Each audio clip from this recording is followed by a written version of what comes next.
Florence Bouchon, je suis responsable du département RH Santé Qualité de vie au travail à l'URSSAF Rhône-Alpes. Vincent Charazac, psychologue d'entreprise également à l'URSSAF Rhône-Alpes.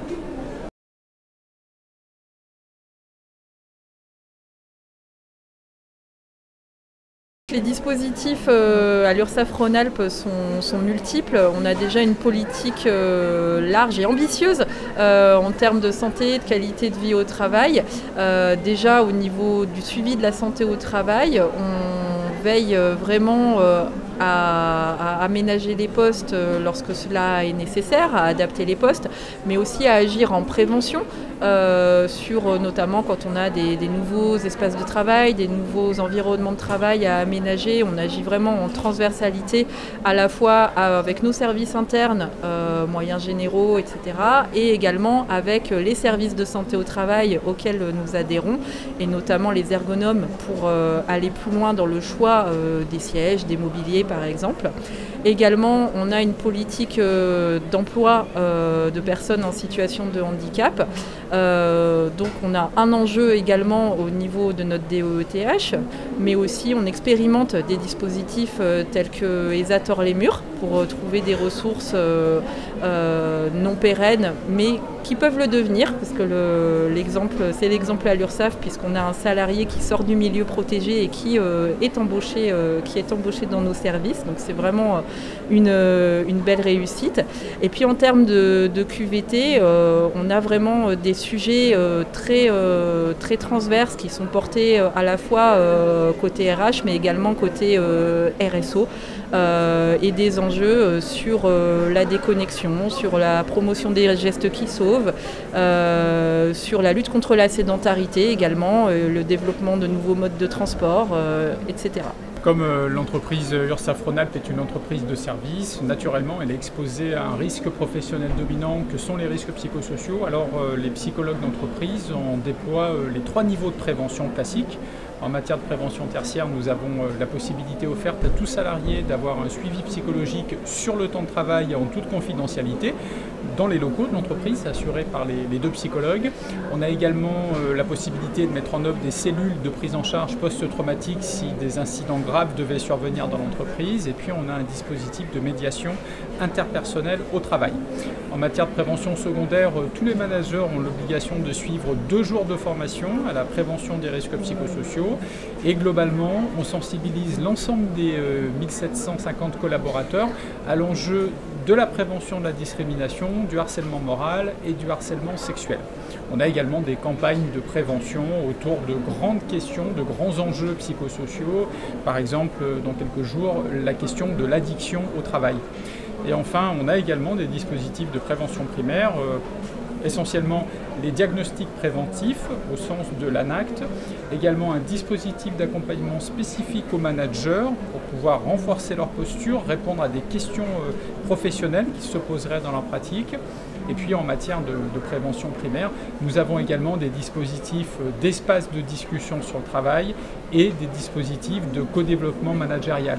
Pour synthétiser globalement l'enjeu des risques psychosociaux à l'URSSAF, on pourrait dire qu'on est dans une logique d'intégration, essayer d'éviter le clivage entre employés, managers, cadres dirigeants, et puis également essayer de limiter le clivage entre les instances représentatives du personnel et l'employeur. Voilà. Et puis par ailleurs, nous avons la chance d'avoir en notre sein une assistante sociale du personnel qui est embauchée à temps plein et qui, elle, va avoir pour enjeu essentiel d'abord de faire en sorte qu'il y ait une bonne conciliation entre vie privée et vie professionnelle. Donc dans ce cadre-là, ma consoeur va veiller à ce que s'il y a des problématiques de logement, des problématiques de tiers aidance, des problématiques de violence intrafamiliale, des problématiques financières, elles puissent être prises en charge. Et par ailleurs, ma consoeur fait partie plus globalement du service qualité de vie au travail santé et donc elle participe elle aussi à des projets d'entreprise. Enfin, on a un accompagnement extrêmement fort de nos managers et ça s'est vraiment renforcé depuis la crise sanitaire. On a un pôle projet innovation au sein de la fonction RH qui est dédié à cet accompagnement et qui va déployer donc à travers un réseau social interne réservé aux managers, à travers des dispositifs, Vincent a cité le co-développement, on a aussi un dispositif de coaching pour pour nos managers qui permettent de résoudre une problématique particulière au sein de l'équipe, vis-à-vis d'un salarié, vis-à-vis d'un autre collègue, et qui permet d'accompagner le manager dans la résolution de cette question-là. Et également des repères managériaux qui sont en cours de déploiement pour permettre à tout manager de savoir quelle est la posture du manager et du management en général attendu au sein de l'URSSAF Rhône-Alpes et de se situer dans son management, dans ses modes de travail vis-à-vis de son équipe et ce dans un contexte de télétravail élargi. Et à titre d'exemple, là, on est en cours de déploiement d'une formation sur les postures collaboratives, une formation obligatoire pour l'ensemble de nos managers. Alors, il y a une première façon de l'évaluer qui est de comparer le taux de recours de certains salariés à un dispositif lorsqu'il est interne et lorsqu'il est externe. En matière de prévention des risques psychosociaux, la branche sécurité sociale, enfin l'institution sécurité sociale fait appel à un prestataire externe avec un numéro vert assez classique, 7 jours sur 7, 24 heures sur 24. Et comme je vous l'ai expliqué tout à l'heure, nous avons également une offre de suivi individuel psychologique. Eh bien, lorsqu'il y a une demande auprès du service externe numéro vert, il y en a 14 en interne pour des suivis assurés par les psychologues d'entreprise de l'URSSAF. Ce qui nous semble confirmer qu'il y a un taux d'adhésion manifestement en faveur des prises en charge locales. Et de façon plus globale, on a des indicateurs, alors indicateurs qui ont été nettement bouleversés post-crise sanitaire, qu'il faut reposer, réévaluer. On a tout d'abord une enquête interne sécurité sociale qui est menée à peu près tous les 2-3 ans dans les organismes par un prestataire externe qui nous permet d'avoir des éléments comparatifs d'une période à une autre et également d'insérer des items locaux qu'on souhaite évaluer et également un suivi de façon assez traditionnelle de notre absentéisme qui est là aussi un indicateur, on va dire, qui permet de jauger de la réussite de nos politiques, de nos dispositifs, notamment sur le maintien dans l'emploi.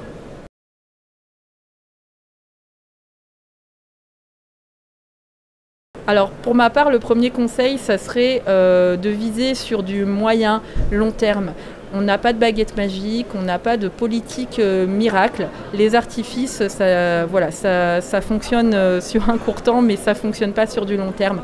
Donc il faut vraiment viser sur des dispositifs qui sont ancrés dans le temps, il faut prendre le temps de les déployer, il faut prendre le temps de les évaluer, de les ajuster pour que ça fonctionne. Il faut se donner aussi le temps nécessaire à du benchmark, à aller s'enrichir d'autres pratiques, ce qui est aussi l'une des raisons de notre présence aujourd'hui sur Préventica.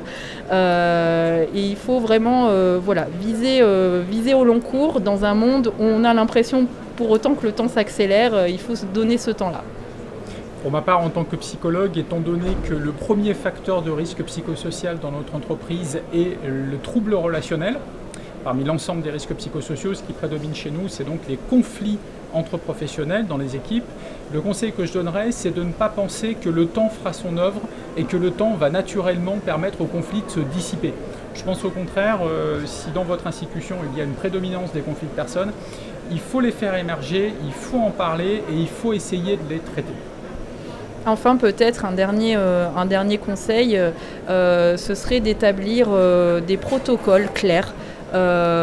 C'est pas parce qu'on est un organisme en mouvement qui adopte des méthodes agiles sur certains sujets qu'on ne doit pas afficher, être clair sur nos procédures et nos protocoles.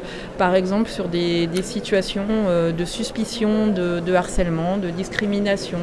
Il faut être clair sur ce qu'on fait et avoir des protocoles clairs d'enquête, d'acteurs qui agissent pour faire la lumière sur ces situations-là.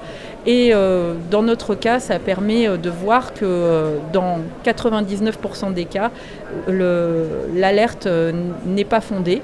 Ce n'est pas pour autant qu'il n'y a pas de sujet, mais ça permet de le traiter.